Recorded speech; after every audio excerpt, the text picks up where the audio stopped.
días.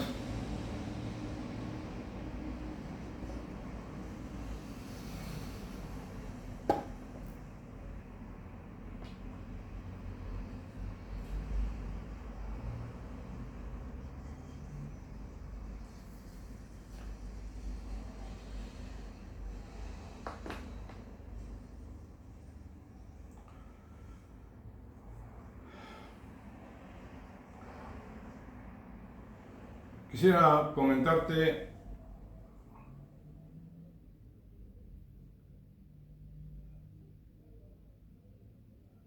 algo referente a los templos, ¿no?,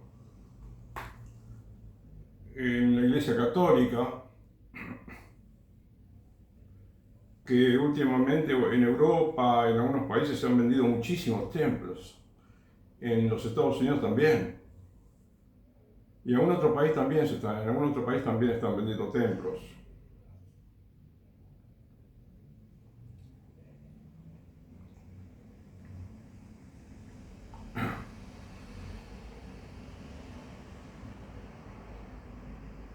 Lo cual es muy triste, ¿no? Entonces, antes de hablarte específicamente del tema, ¿no?, de lo que ocurre en esos países de que te hablé, quería hacerte una pequeña referencia a lo que se dice en la escritura de los templos, ¿no? Por ejemplo, de cómo fue la experiencia para la construcción del templo de Jerusalén de los judíos, ¿sí?,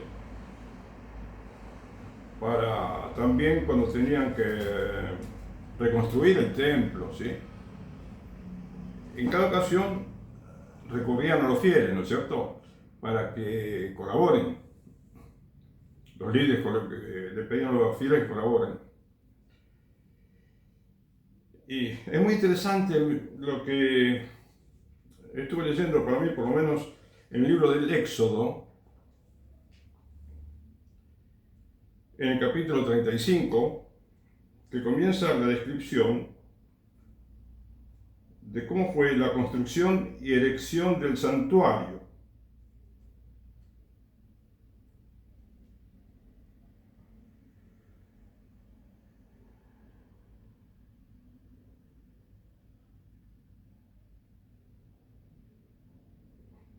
¿Sí?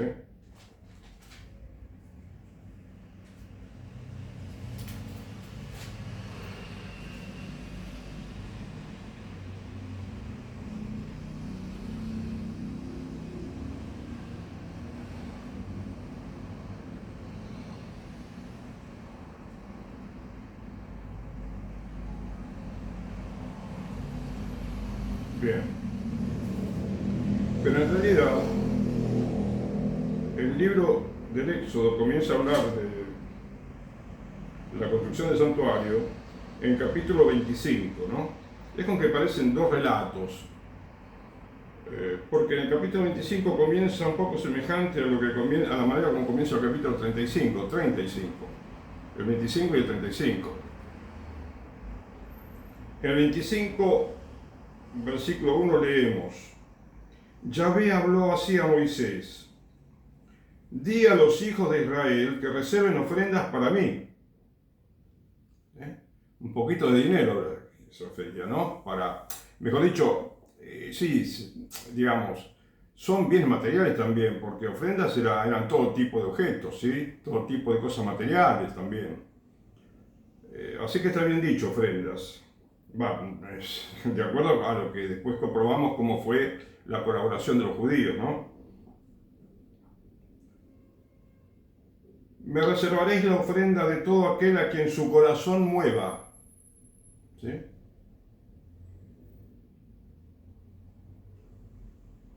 Y comienza a decir oro, plata, bronce, púrpura, violeta, escarlata, carmesí, todo tipo de telas, lino, cuero, todo muy fino, aromas, óleos, incienso aromático, todo lo mejor, ¿no? Lo más,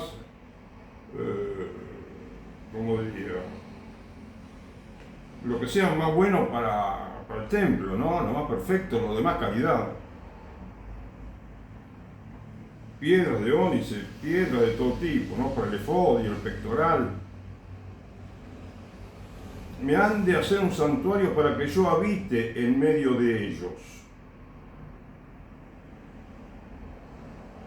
Y lo haré conforme al modelo de la morada y de todo su mobiliario que yo voy a mostrarte. Ahora, fíjate que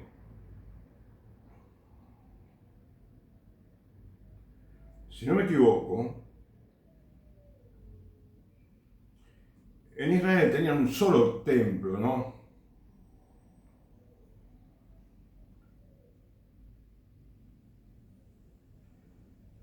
Y en cambio, fíjate que la presencia de Dios, acá dice, para que yo habite en medio de ellos, ¿sí? Y aquí hay una nota, ¿verdad?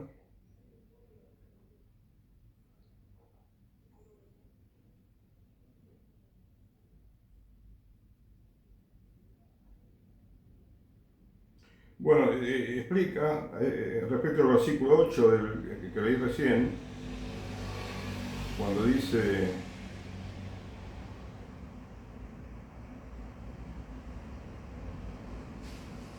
me han de hacer un santuario para que yo habite en medio de ellos.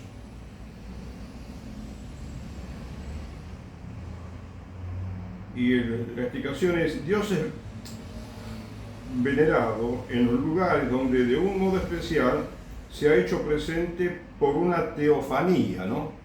Teofanía es una especie de aparición del Señor, ¿no? Y justamente, ¿sabés que actualmente en la vida del Nuevo Testamento, o sea, después de nuestro Señor Jesucristo, ya tenemos templos que son, si podemos decirlo así, en donde está la presencia más real todavía que en el Templo de Jerusalén, con toda la pompa, con toda digamos, el lujo de, ¿cómo diría?, de decoración, de arte, de cultura religiosa que había dentro del templo, todo ese esfuerzo que ponían en hacer todo bien religioso, bien, digamos, que te remite a la oración, que te pide, que te hace pensar en Dios y en adorarlo, en alabarlo. Bueno, actualmente en cada templo, en cada capillita que tenemos en el mundo católico, está la presencia verdadera, real y sustancial de nuestro Señor Jesucristo, con su cuerpo, con su carne, con su alma y su divinidad. O sea, eso no existía en aquel entonces. Y ahora en cualquier capillita humilde o en cualquier templo, no importa que sea majestuoso o no, está la presencia de Dios real y sustancial. Y entonces tenemos que valorar los templos que tenemos, ¿no?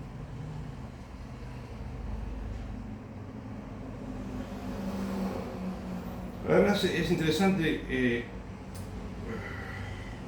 cuando leemos que a quien su corazón mueva, dice, no dice una orden, no una orden terminante, ¿no? Sí, después en 35 es un poco más, como diría, más, no autoritario, pero dice, al comenzar el capítulo 35 dice, Moisés reunió a toda la comunidad de los hijos de Israel y les dijo, esto es lo que Yahvé ha mandado hacer, ha mandado hacer.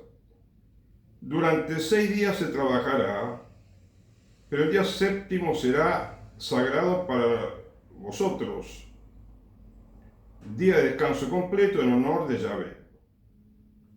Bueno, y además dice ahí también, pero después se dice, cuando se refiere a la colecta, dice, Moisés habló así a toda la comunidad de los hijos de Israel.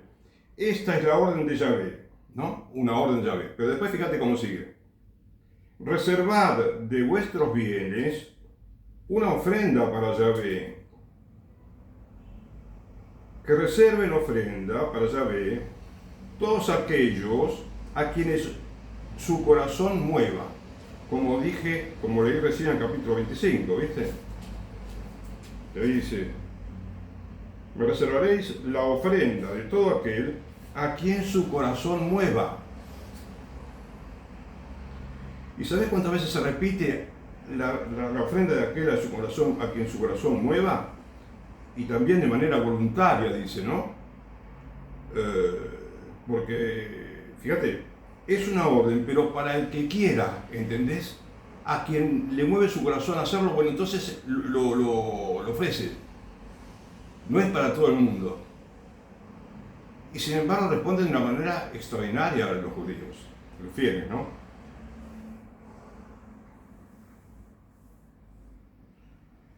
¿Sabes cuántas veces se repite? Como en total, como unas 6 veces se repite entre el capítulo 25 y el capítulo 35, y también algo en el 36 del Éxodo, se repite lo mismo. En el versículo 4 dice, todos aquellos a quienes su corazón mueva, libremente. Después, en el versículo 21, todos aquellos a quienes impulsaba su corazón y movía su espíritu, vinieron a traer la ofrenda reservada a Yahvé. ¿Sí? Después en el versículo 22, y venían hombres y mujeres, todos los que eran movidos por su corazón, traían zarcillos,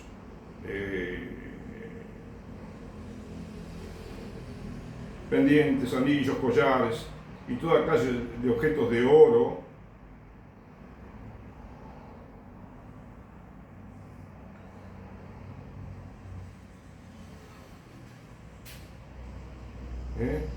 Ofrenda de plata y de bronce, la llevaron como ofrenda reservada a Yahvé. Lo mismo hicieron los que poseían madera de acacia, etcétera, etcétera, etcétera. Todo tipo de materiales, ¿no? de los de más calidad y los más finos. Y bueno, ya conté como 4 veces, creo. Y sigue por aquí diciendo nuevamente en el versículo 26, todas las mujeres hábiles en hilaron pelo de cabra, movidas por su corazón. Trabajaron especialmente para ayudar al templo. Luego, en el versículo 28, todos los hijos de Israel, hombres y mujeres, cuyo corazón les había impulsado a llevar algo para cualquiera de los trabajos que Yahvé, por medio de Moisés, les había encomendado, presentaron sus ofrendas voluntarias a Yahvé. ¿Te das cuenta? Aquellos a quienes su corazón mueva, y ofrendas voluntarias, totalmente voluntarias. Si había 1 millón, por exagerar, de judíos que no tenía interés, bueno, nadie les decía nada, absolutamente, ¿viste? Nadie se les decía nada.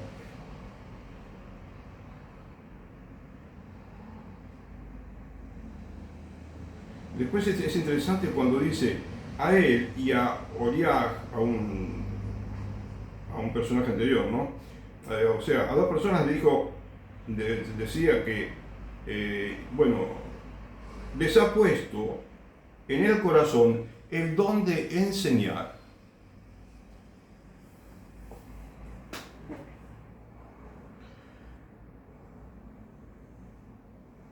Y les ha llenado de habilidad para toda clase de labores en talla y bordado, en recamado de púrpura, violeta y escarlata, etc. Son capaces de ejecutar toda clase de trabajos y de idear proyectos.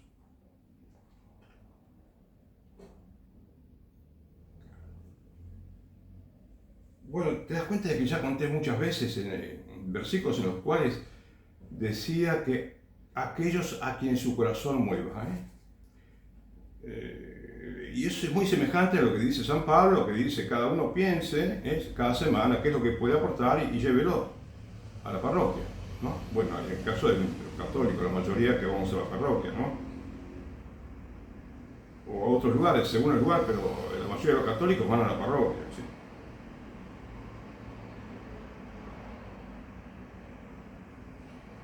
Y más adelante, en el capítulo 36,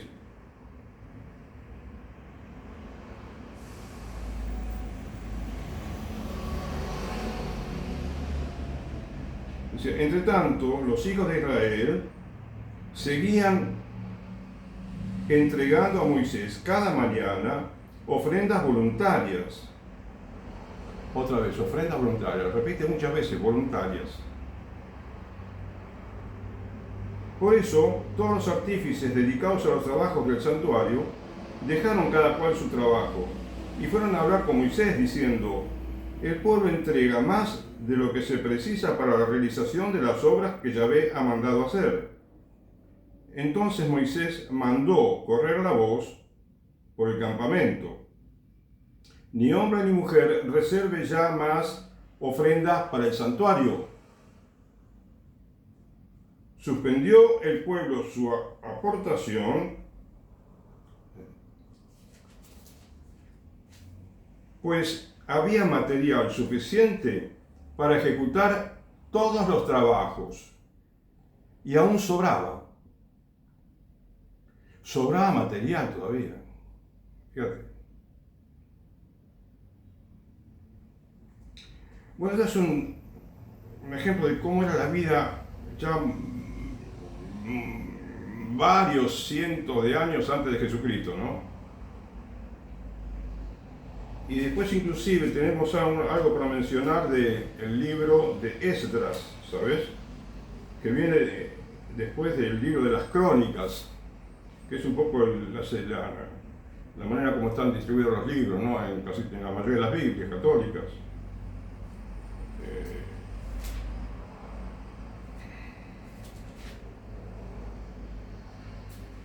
En el libro de Esdras, el título grande al principio dice la vuelta del destierro y la reconstrucción del templo, ¿no? Y explica con cuenta todo lo que sucede, ¿no?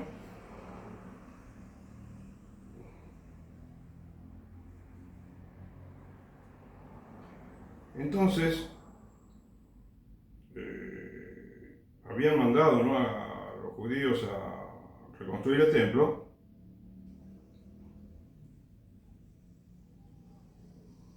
Quien de entre vosotros pertenezca a su pueblo, al pueblo de Israel, sea su Dios con él, suba a Jerusalén, en Judá, a edificar la casa de Yahvé, Dios de Israel, el Dios que está en Jerusalén.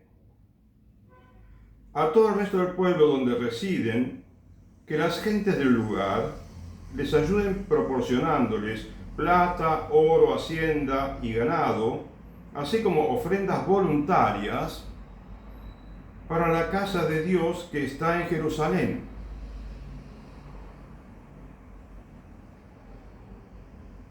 Todo voluntario, ¿viste? Y adelante, un poquito más adelante dice, todos aquellos cuyo ánimo había movido Dios, se pusieron en marcha para subir a edificar la casa de Yahvé en Jerusalén. Y todos sus vecinos les proporcionaron toda clase de ayuda, plata, oro, hacienda, objetos preciosos, además de toda clase de ofrendas voluntarias. Voluntarias, muchas veces. ¿Te das cuenta de cómo no había una exigencia tajante, ¿no? Ya mucho tiempo antes de nuestro Señor Jesucristo, imagínate que ahora tendría que ser igual y mejor que antes, ¿viste? Todavía.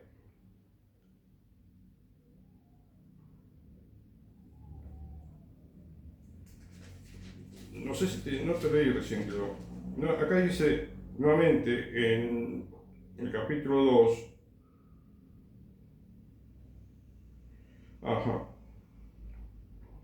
versículo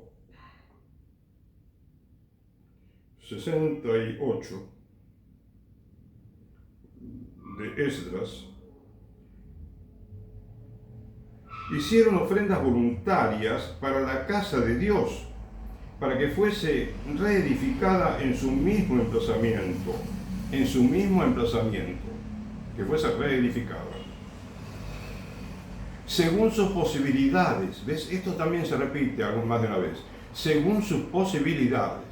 Y es lo que actualmente es la manera como interpreta a la Iglesia Católica que los fieles tienen que colaborar, ¿no? Según sus posibilidades. ¿Y sabés cuáles eran esas posibilidades? Eran muchas para algunos. Y después acá en el capítulo 3, versículo de Esdras, ¿no? También. Versículo 5.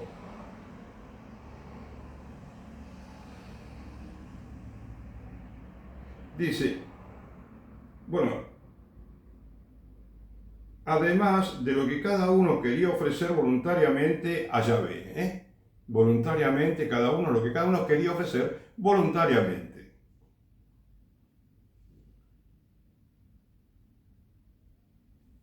Bien. Inclusive se adelantaron enseguida a colaborar, ¿sabes?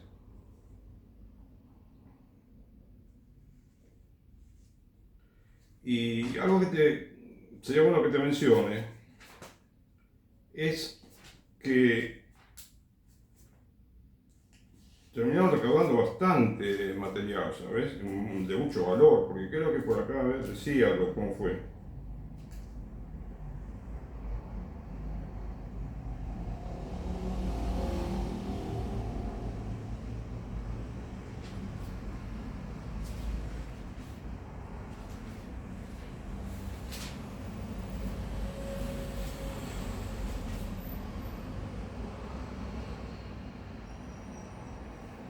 Bueno, acá no lo veo bien enseguida el versículo, pero contaba que habían reunido una cantidad enorme de dinero, ¿no? Tanta cantidad en joyas, ¿no? En objetos preciosos, material fino, material de calidad, material que era muy costoso, muchísima, digamos, cantidad, ¿no? Consiguieron. Y que sobró también, sobró mucho. Por eso, bueno, sería bueno que lo tengamos muy en cuenta, ¿no? Para que veamos que en la iglesia, si en esa época no se pedía, no se exigía una medida determinada como ofrenda, con más razón tenemos que ahora que no ponerle a cada fiel una tarifa, una medida de cómo tiene que colaborar, ¿no?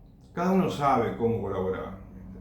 Lo que te quería decir yo de ese, hay un versículo del cual ahora no lo ubiqué bien, pero ese versículo era interesante porque decía que terminaron aportando muchísimo en oro, plata, cueros, telas, cortinados, todo tipo de material, que era muchísimo, en dinero era muchísimo valor. Pero ¿sabes qué? Seguramente que una buena parte de lo que aportaron no era lo que ponían justamente los más pobres, es decir, los más pobres capaz que no colaboraron tanto. ¿Qué te quiero decir? Te quiero decir que, a ver, que el rico ayudaba y quizás de lo que sobraba le aportaba, de lo que le sobraba. Y el pobre no aportaba y tenía que estar contento, aunque él haya puesto, suponete, cualquier cosita pequeña, que casi sin valor. Bueno, el asunto es que todo es valioso, todo se agradece, porque todo lo hacían con amor, ¿no es cierto? Por el pueblo, por la religión, por su creador. Así que ya te digo, se podía haber recaudado muchísimo y sin fijarse cuánto ponía cada cual, ¿entendés? Qué bueno que sería, fíjate, se me ocurre ahora algo que parece ya un poco descabellado lo que te digo, pero si se pensara de esa manera con respecto a la salud pública, ¿no es cierto? En el sentido de que el que paga muchos impuestos tiene que estar feliz de que con esos impuestos se puedan construir hospitales, escuelas, ¿eh? Y tiene que estar muy agradecido todavía, ¿no es cierto? Pero mucho más que el pobre en todo caso, porque Dios lo bendijo con muchísimos bienes, ¿no es cierto? Con muchísima, digamos, bienestar, por eso tiene obligación inclusive de colaborar al rico. Digo, por lo menos la obligación de no quejarse de los impuestos que paga, e inclusive tiene obligación moral de colaborar voluntariamente, más allá de los impuestos que paga, con, digamos, las obras de caridad de una iglesia católica, por ejemplo, ¿entendés? No te digo que que hay que presionarlo, pero nada, no. Todos tenemos un poco la obligación moral, pero de hecho el asunto es que depende de nosotros, los católicos, que sepamos enseñar estas cosas, que sepamos explicarle a la gente el valor que tiene el limón. Y entonces la gente aunque no se lo expliquemos, quizás, aunque no le demos clases de generosidad, parecería que no, que espontáneamente muchos colaboran, ¿no? Porque de alguna manera sienten en su corazón que no solamente para ellos es un deber, sino que también es una alegría, ¿viste? Una alegría, ¿eh? Poder colaborar.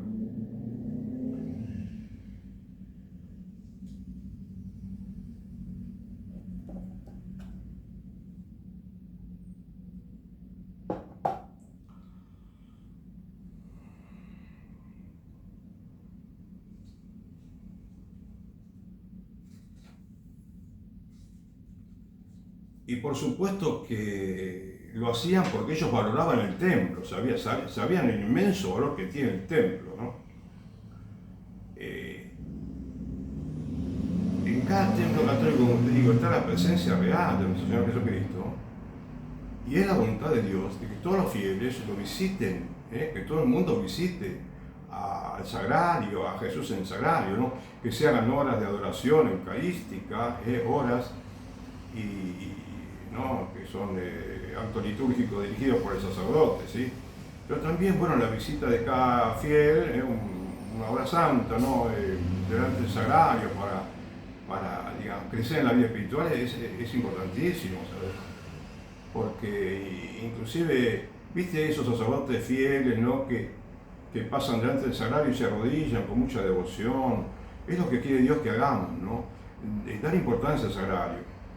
Por eso ahora pienso en esos hombres muy piadosos que no les critico nada, ¿no? Para nada, pero quizás no se dan cuenta a veces cuando entran en el templo y le rezan a cada santo, ¿no es cierto? Le rezan a uno, al otro, lo tocan, no hace falta tocar tanto, no la imagen, pero bueno, esa es la fe que tienen y la tienen. Yo veo hombres que van frecuentemente, desde hace años, viene viendo esto, que van como una especie de rito que se lo imponen ellos y con una regularidad increíble, van siempre a visitar el templo, se ponen rezan delante de cada santo y el error quizás, si se le puede decir error, ¿no? Quizás hay que explicarles, me parece, modestamente te digo, que cuando pasan delante del sagrario, está bien, capaz que a uno tocan, rezan también, pero después continúan como si el sagrario fuera un santo más, ¿entendés? Y no es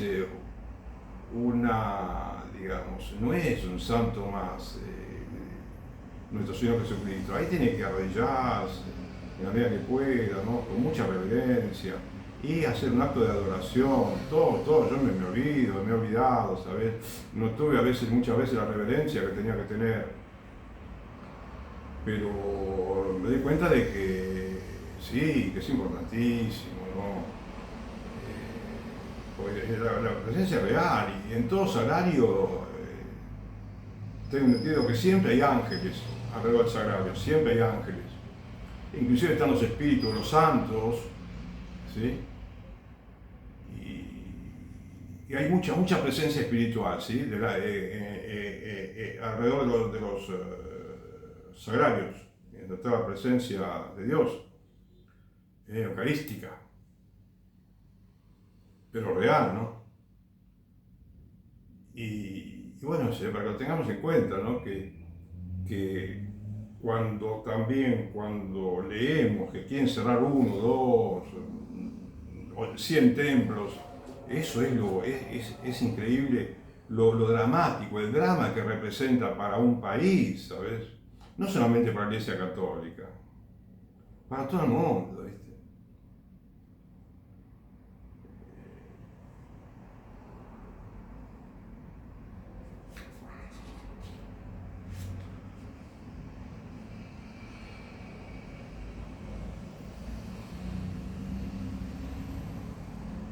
Yo te quería mencionar, por ejemplo, ¿no? algo que está sucediendo en Estados Unidos, que es un país en el cual hay una lucha que no hay en otros países, ¿sabes? Hay una lucha, hay una gran lucha de los buenos espíritus contra los malos espíritus. Por no decir de los ángeles buenos contra los ángeles malos, ¿no? Del espíritu de Dios contra el espíritu del mal.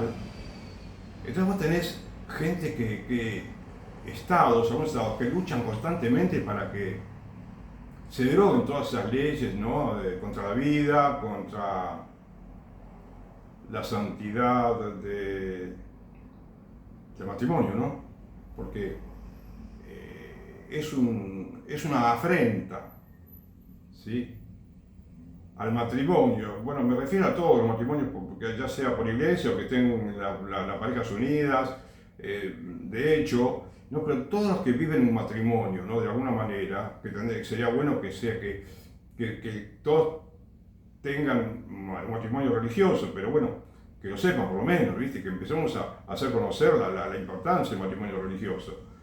Pero de todos modos, es una unión matrimonial y sea bueno que sepamos que los anticonceptivos son una verdadera afrenta, una ofensa, ¿no?, a la santidad de ese estado, ¿no?, de matrimonio. Y no hace bien a la mujer ni al hombre, ¿viste? Pero ¿qué tiene que ver todo esto con el tema? Son los templos hoy, ¿sabes? El tema son los templos. Pero vos sabés que al perfeccionamiento de una sociedad contribuyen mucho los templos. Esos lugares que están muchas veces, casi todo el día, silenciosos, que entra no mucha gente, pero entra gente y reza y son verdaderos hombres y mujeres piadosas. Y entonces esa presencia silenciosa, callada del templo hace un bien extraordinario a cada barrio, ciudad, pueblo, país, ¿entendés? Entonces hay que hacer lo posible para no cerrar ningún templo. Porque toda la vida entera de cada argentino, de cada norteamericano, alemán, italiano, español, coreano, toda la vida entera está como influida por la presencia de esos agrarios, ¿entendés? Y además, bueno, por la gente, por supuesto, por la gente que va y reza, ¿no? Y hace un rato de adoración al Señor, ¿no? Como acción de gracias también, para pedir lo que necesita para su vida, para ofrecer sus trabajos, toda su tarea de trabajo, de estudio, de apostolado, de servicio a la comunidad. Es importantísimo y Dios quiere, no quiere quedarse, digamos, solo en el templo, quiere que lo visiten, ¿entendés? Quiere ser visitado por todos los fieles, por todos los hombres y mujeres, de todas las edades, niños, jóvenes, viejos, todo el mundo visita al Santísimo, ¿sí? Como una práctica de piedad. Tenemos la obligación moral, quizá, bueno, digo yo, no los católicos, bueno, tenemos de participar en la misa, tenemos la obligación de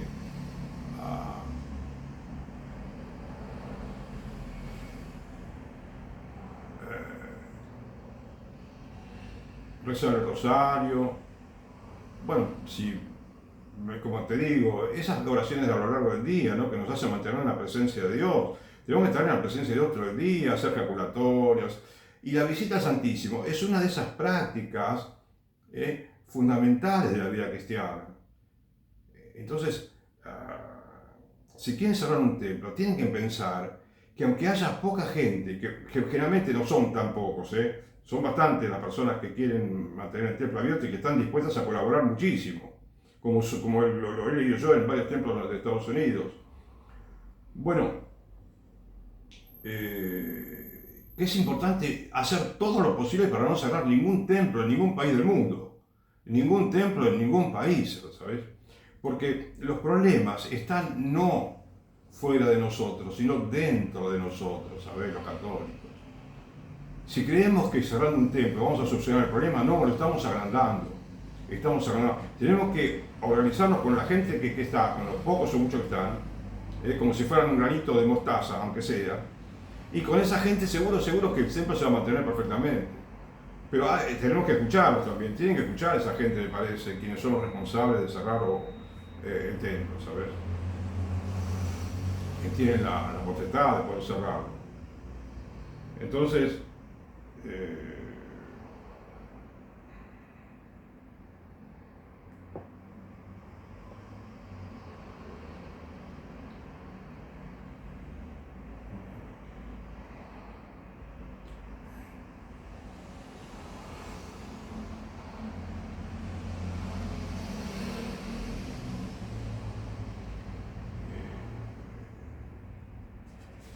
yo te decía que en Estados Unidos está esa lucha, ¿no? Esa lucha del espíritu del bien contra el espíritu del mal. Y por suerte he visto que hay buenas noticias que son muy alentadoras, o no sé si decir aleccionadoras también, en el sentido de que están consiguiendo revertir algunas leyes, ¿no? de matrimonio gay. Bueno, la derogaron, están batallando, ¿no? Apostólicamente con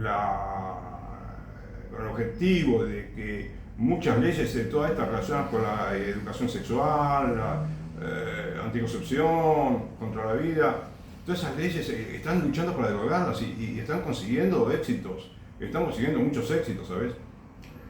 Inclusive aspectos litúrgicos, como por ejemplo el hecho de que en el templo tendría que haber comulgatorios en todos los templos. Pues bien, están logrando que muchos templos vuelvan a tener comulgatorios. Y la gente contentísima, ¿sabes? Se da cuenta de la importancia que tiene. De que en esos templos deje de haber ministros de la Eucaristía, como lo llamamos. O sea, ministros de la Sagrada Comunión, creo que es. Laicos, hombres, mujeres que entregan la comunión. No. En esos lugares donde está el comulgatorio, bueno, queremos creer que va a ser siempre el sacerdote, que no va a haber allí ningún laico, que va a ser el mismo sacerdote que entrega la comunión. Y no diácono, no laico, no laica, no monja, nadie, ¿viste? Solamente el sacerdote, ¿sabes? Y la comunión de rodillas y en la boca, ¿entiendes? Y eso ya he leído el testimonio de algunas personas que van a esas parroquias de Estados Unidos en las cuales hicieron el cambio y están completamente contentos. Se dan cuenta, ¿no? de la importancia que tiene, ¿sabes? Esa parroquia atrae más gente, entonces el templo va a tener más vida de la buena, ¿sabes?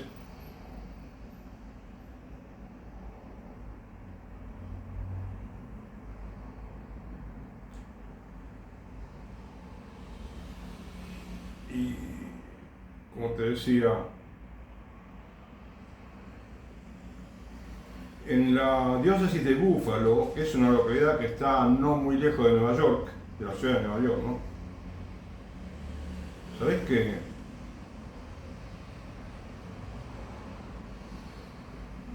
tiene intención, ¿no? El obispado de cerrar muchas parroquias, ¿viste? Mucho más de 12, que son las que ahora les permitieron todavía seguir continuando. 12 de no sé cuántas decenas de templos. Entonces, acá hay una mención, ¿no? En este artículo, ¿sí? Que dice que el Vaticano permite que algunas iglesias de la diócesis de Búfalo permanezcan abiertas en medio de peticiones de cierre, ¿sabes? Pero fíjate, primero, esas peticiones de cierre son de los obispos principalmente y algunos curas, pero no de los laicos.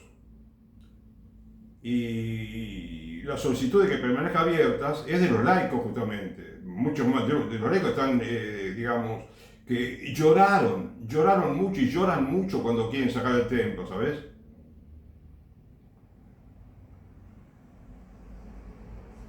Entonces, bueno, acá esta noticia de hace pocos días, hace poquitos días, vos fíjate que esta noticia yo la leí hace unos 2 días, 3 días, cuando me había propuesto hablar del tema de los templos.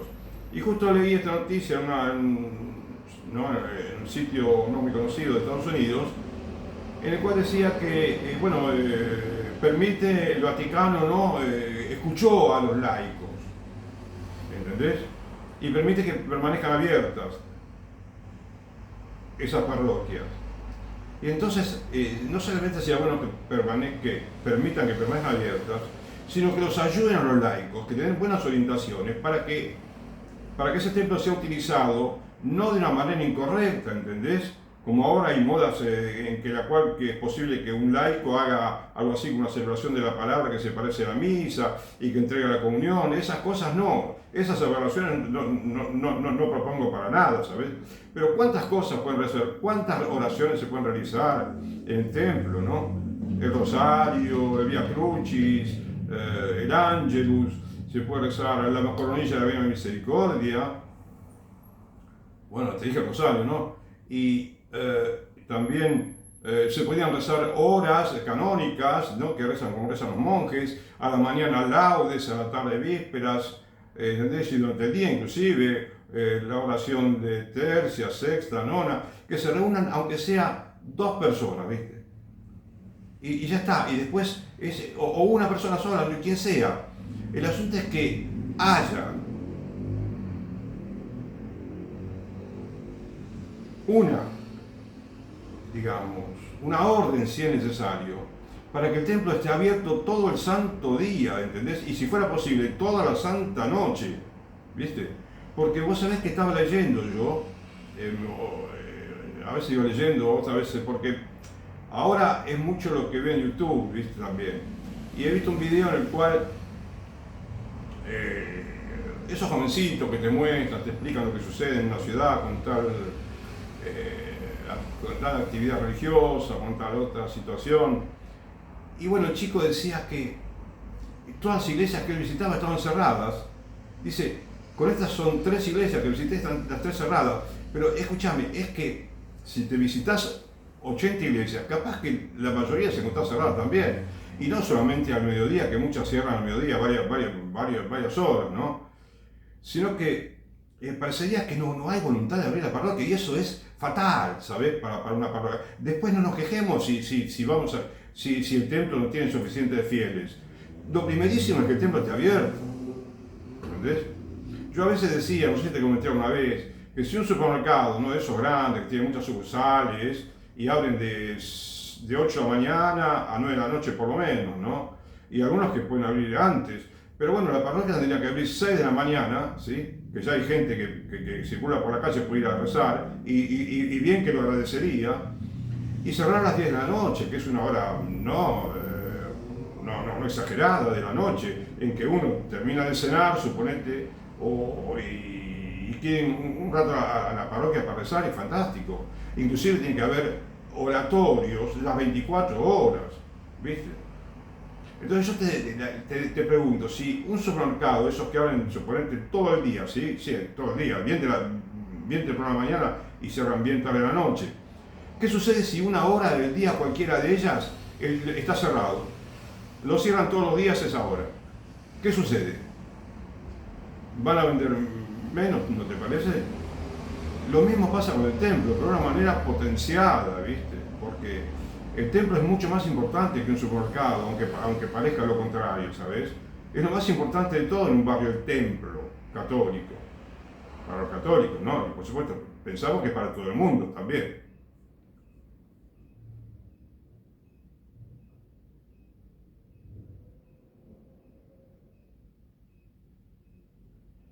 Entonces, vos sabés que yo esta charla, o mejor dicho, para hablar de este tema, quería hacerte la introducción, ¿viste? Hablarte de la escritura, como era antes, y comentarte varias opiniones, también otros artículos de Estados Unidos, pero ahora, ¿viste? No puedo continuar mucho en este momento. Y te quería, para finalizar, me gustaría, ¿cómo puedo decirte? A ver, me gustaría decirte así en poquito tiempo lo que pasó en una parroquia, ¿no? De Búfalo, que ya te lo explico mejor en otro video si puedo. Que además de explicar una asociación que se formó como dice, ad hoc, como creo que lo dicen en latín, para esa situación, ¿no? Voluntariamente, por supuesto, y gratuitamente, que los fieles se prestaron a trabajar para que no se cierre un templo. Entonces, tenían su página de internet y ahí incluyeron una encuesta, ¿sí?, para los fieles de esa parroquia y de la ciudad también, y les preguntan, ¿no? Bueno, nombre, si son católicos, si practican desde hace mucho, la frecuencia con que van a la parroquia, bueno, en fin. Y después dicen, con respecto a las asignaciones sacerdotales bajo el obispo tal, ¿no? Indique su situación general, respecto de cuáles son las orientaciones que da el obispo, ¿viste? Y entonces da varias posibilidades. La más negativa es, me disgusta fuertemente, de lo que piensa las orientaciones del obispo. Y me parece que sí, a mí me disgustarían fuertemente también, ¿sabes? Aunque no soy de ese lugar, pero en cualquier lugar del mundo que sucediera, me duele muchísimo. Pregunta, ¿está usted a favor de que la Iglesia siga principalmente un modelo empresarial en la toma de decisiones? Porque parecería que hay un criterio empresarial, ¿te das cuenta? Lo cual dolería muchísimo. Hoy en día parece que el dinero, digamos, el aspecto material de un problema es lo que prima, lo que se tiene más en cuenta, con lo cual nos equivocamos enormemente y hacemos mucho daño quizás. Entonces dice sí o no, ¿no? El que responde, ¿está a favor? No, puede decir o sí. ¿Crees que el plan de fusión, porque muchas veces fusionan parroquias, por ejemplo, de 10 parroquias quedan 5, ¿no? Y una se ocupa de los fieles de la parroquia que cerraron, algo así, ¿no es cierto? De cada una de las 5. Entonces, ¿crees que el plan de fusión, cierre del obispo, está centrado principalmente en el bien de las almas? Porque a veces nos podemos equivocar, ¿viste? Y puede decir que sí o que no. ¿Sabe usted que la Iglesia prevé, instruye y alienta alternativas a las fusiones extintivas y los cierres? ¿Y que los cierres son un último recurso solo por razones graves? Bueno, la pregunta concreta es esta. ¿Sabe usted que la Iglesia prevé, instruye y alienta? No. Otras alternativas, ¿no? Y no son buenas porque se cierra el templo igual. Me parece a mí, ¿sabes? Pero además, la segunda parte de esta pregunta es interesante. ¿Y que los cierres son un último recurso solo por razones graves? Porque parecería que el derecho canónico dice que cuando hay razones graves, por ejemplo, que el edificio está tan deteriorado que refaccionarlo parecería, refaccionarlo, ¿no? Reciclarlo, podemos entender. Cuesta varias veces más. Pero viste que cuando leímos el tema del templo, que lo reconstruyeron en el mismo lugar el templo, no se fueron a otro lugar, en el mismo lugar reconstruyeron el templo, con dinero, con la ayuda de los fieles. Entonces, ¿sí o no? ¿Estás de acuerdo con que el cierre es un último recurso y que es por razones graves? Y bueno, puede decir que no, o puede decir que sí, ¿entendés? Entonces es bueno que el obispo lo sepa, porque ¿sabes qué ocurre? Los laicos no tienen suficiente participación, ni siquiera en este tema que deberían tenerla más, deberían tener participación en la decisión de cerrar el templo. Que eso yo te lo explicaría mejor en otro momento si puedo saber, pero están en el derecho canónico. Es otra de las cuestiones en la cual el obispo tiene mucho poder, tiene el poder de cerrar, de hacer y deshacer como quiere el templo, con el consejo de los sacerdotes. Y también no hay tanto énfasis en consultar a los laicos, los consultan, pero la decisión la toma el obispo con algunos sacerdotes, ¿me entendés? Si no me equivoco. Pero de hecho es lo que está sucediendo, y no solamente uno, de a decenas, y en Alemania, pero de a cientos. Y lo que están haciendo en Alemania es un caos único en la historia, ¿sabes? Único en la historia del mundo.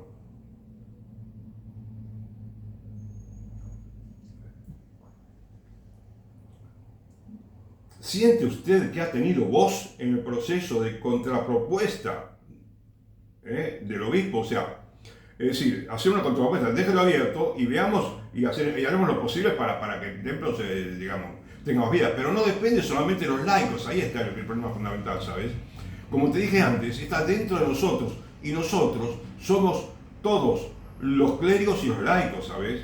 Y los clérigos tienen lamentablemente mayor responsabilidad. Digo lamentablemente porque, digamos, en este caso, parecería que la solución más fácil es lo que más fácil se realiza, ¿no?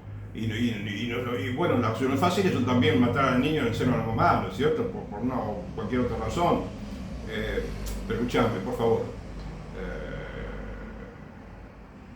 No quiero agredir a nadie, ¿sabes?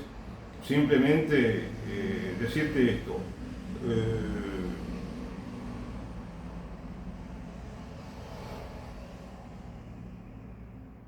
No tienen suficiente voz los laicos.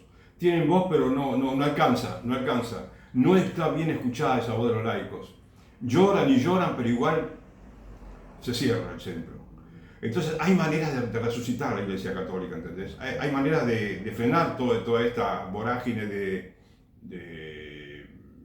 digamos, de sequías, ¿no? De negatividades que están, digamos, llenando la Iglesia Católica.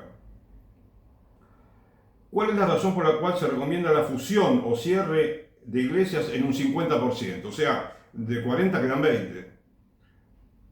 Y tu respuesta dice acá, no te doy la respuesta, porque a veces la respuesta, bueno, no, acá la respuesta es para escribirla, ¿sabes? Te pueden dar opciones, pero acá la puedes escribir, ¿viste?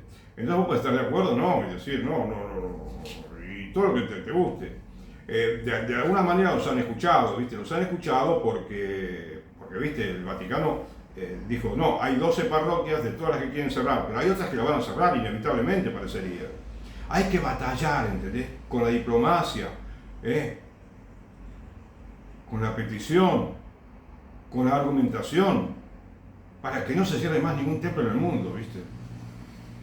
Y buscar cuáles son todas aquellas cosas en las que tenemos que cambiar los católicos, los clérigos y los laicos, acá en este caso especialmente quienes son los que toman la decisión, ¿sabes? Porque podemos hacer un mundo maravilloso con los templos. No lo arruinemos, ese mundo, cerrando los templos, porque es un drama patético, ¿sabes? Bueno, te doy gracias y si Dios quiere continúa en otro momento. Que Dios te bendiga.